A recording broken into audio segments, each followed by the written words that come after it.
Iniciamos brillando. Esta nueva temporada, Radio 13 Digital conecta nuestro espíritu, al amor, a nuestra esencia y energía. Despertemos luz y conciencia. Reconectemos con nuestro interior. Nueva temporada Conectando con tu Luz, Radio 13 Digital, programación consciente.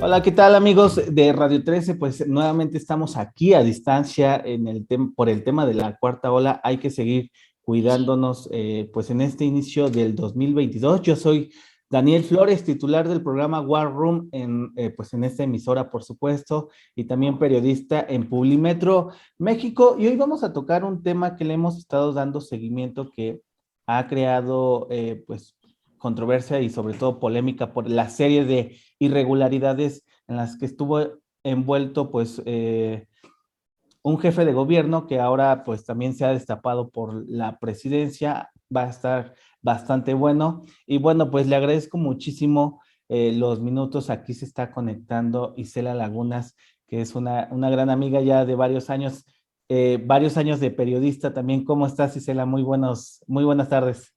Hola Daniel, buenas tardes, gracias por la invitación, buenas tardes a ti y a tu auditorio.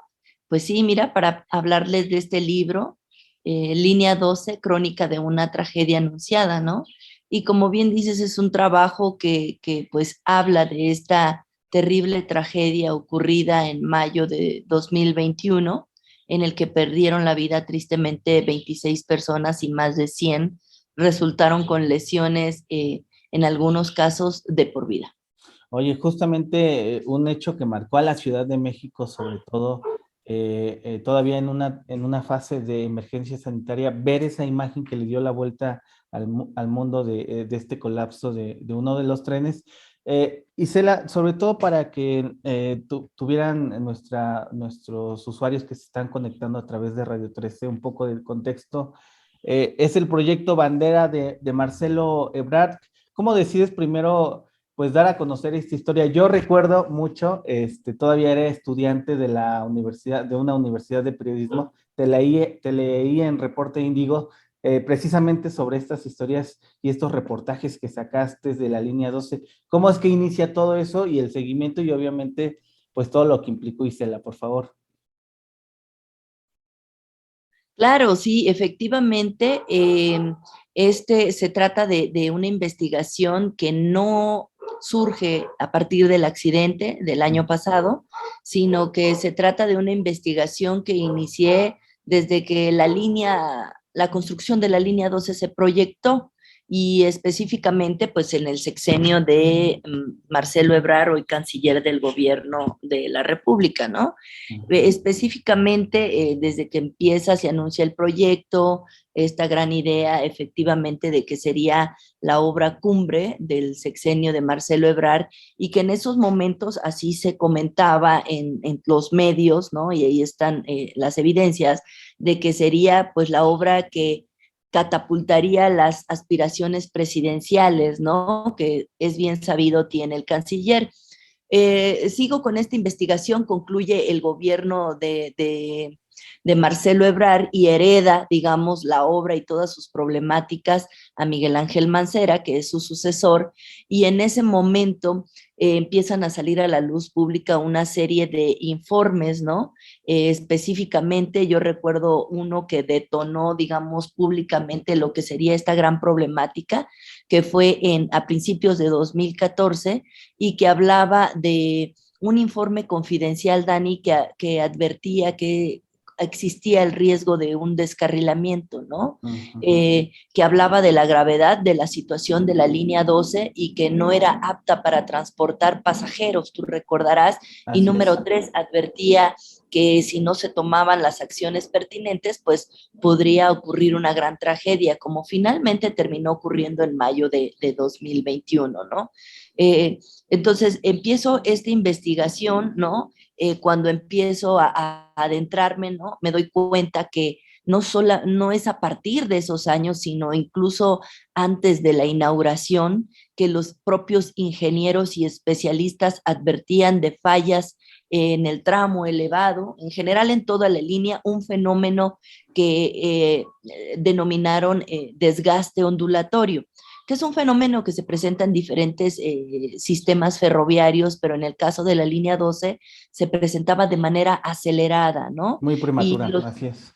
Así es, de manera prematura, porque era una obra nueva, ¿no? Que Sí, no, y la forma en la que se registraba esta problemática realmente causaba preocupación entre los ingenieros porque apenas bajaban a arreglar el tema de los rieles que eran reemplazados, ¿no? Porque el tren empezaba a destruirlos, los rieles se desgastaban, los cambiaban y a los pocos días otra otra vez vez. volvían a estar en iguales circunstancias, ¿no?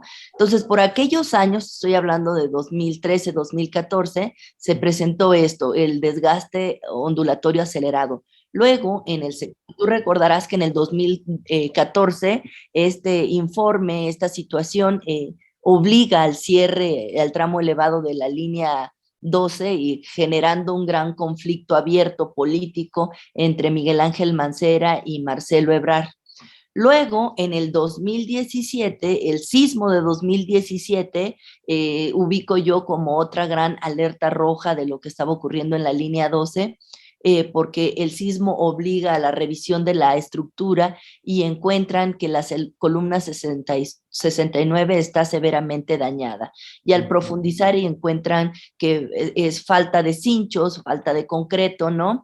Y encuentran que en el tramo de las curvas 11 y 12 se estaba presentando lo que los ingenieros denominan una flecha, que es una curvatura, como si se estuviera venciendo la estructura. Y bueno, esto obliga a un segundo cierre, Otra otra vez vez. el escándalo, sí, otra vez el escándalo. Y desde aquel momento, el gobierno de Miguel Ángel Mancera sostiene una comunicación con Grupo Carso, que es quien construyó justamente este tramo que se colapsó, le documenta la situación y Carso accede también desde aquella ocasión a hacerse responsable y y interviene en la línea, ¿no? Sí. Entonces, bueno, fueron muchas las alertas, ¿no? Que les dio la línea 12 y finalmente, con toda esa problemática a cuestas y a pesar de estas intervenciones, se hereda la obra a Claudia Sheinbaum con la advertencia de que la línea 12, la línea dorada, requería un mantenimiento meticuloso, ¿no? Y pues finalmente a ella le Terminó. toca hacer frente a esta gran tragedia, ¿no? Que tristemente implica la vida de 26 personas, en su mayoría, Dani, todos gente humilde, ¿no? Gente obrera, que no Claro, hizo más que confiar, más que subirse a este transporte porque no tenían otra alternativa, ¿no?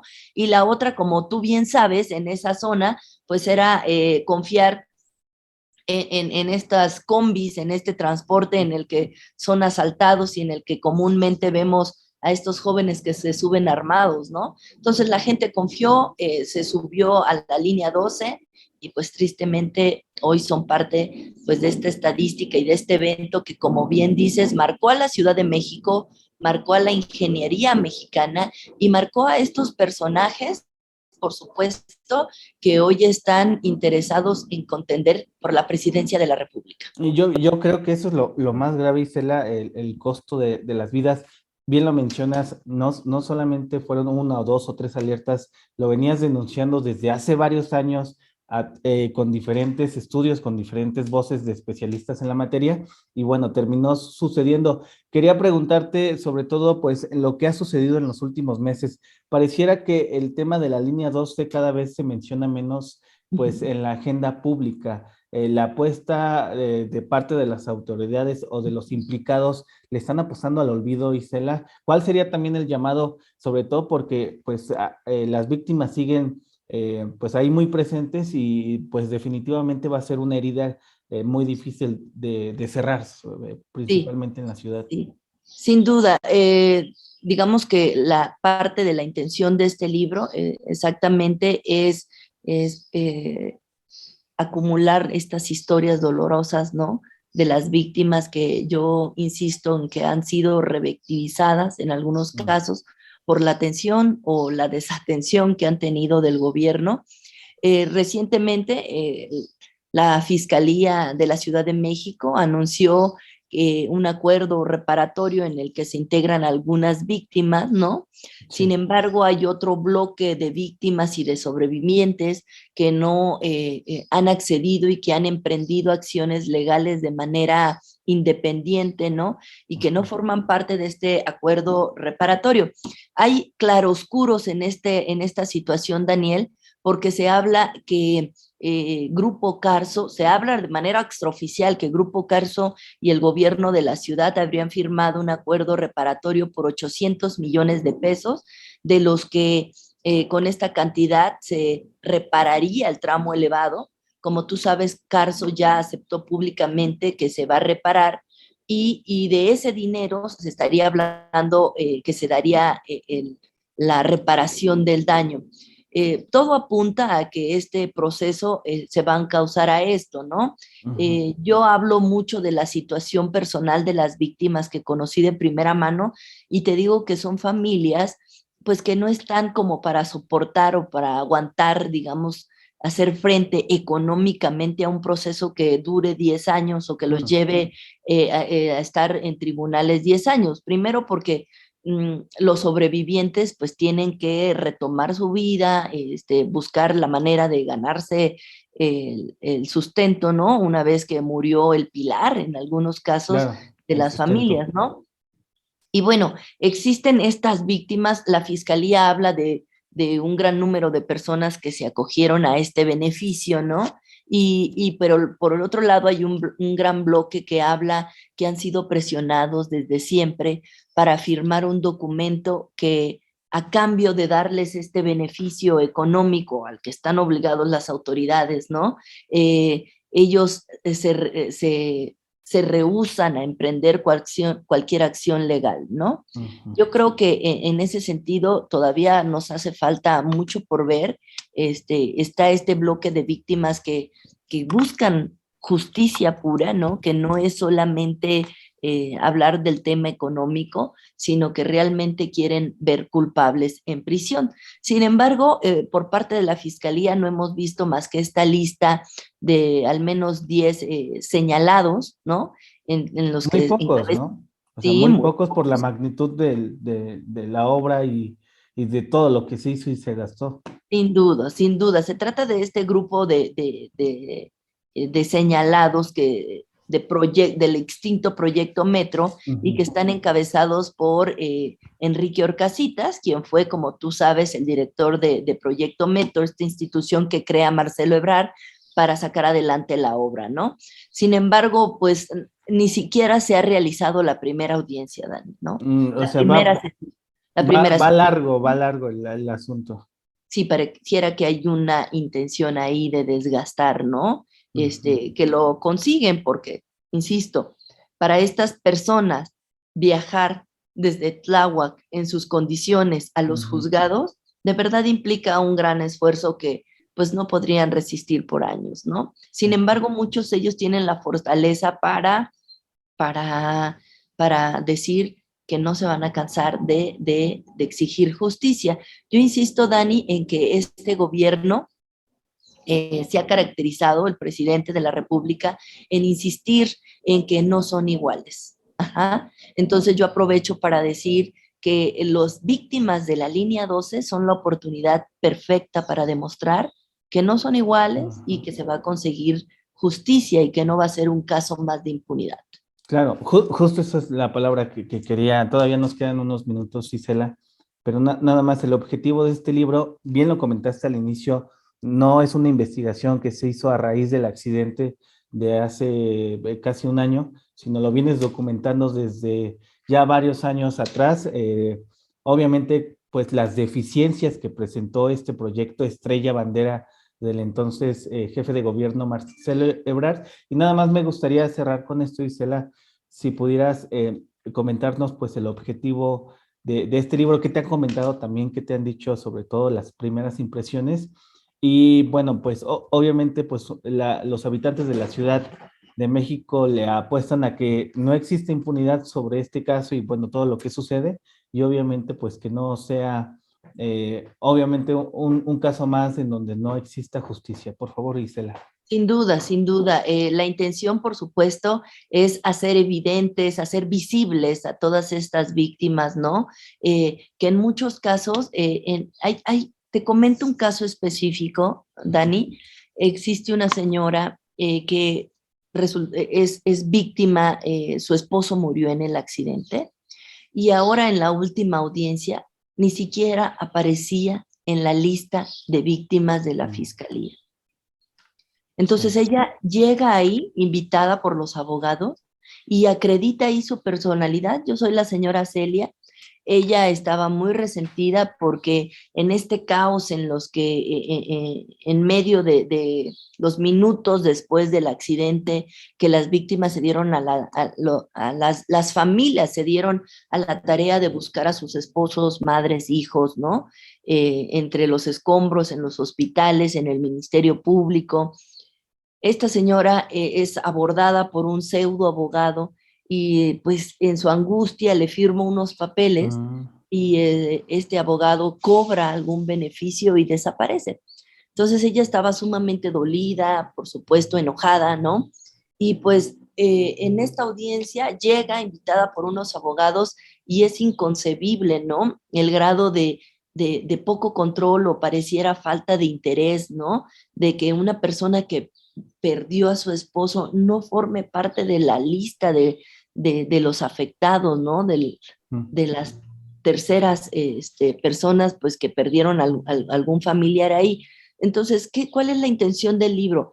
Pues hacer visibles estas historias, más allá de hablar un número vacío de 26 muertos, quiénes eran, a qué se dedicaban, qué rol jugaban dentro de sus familias. O sea, tenemos el caso del pequeño Brandon, que es la víctima pues más joven de la línea 12, y pues efectivamente que el libro quede ahí como un testimonio de esta tragedia que pudo haberse evitado, Dani, ¿no? Porque se advirtió de manera reiterada, lo advirtieron los especialistas y tristemente no escucharon o se acusó de simplemente tratarse de un asunto político por aquellos años, ¿no?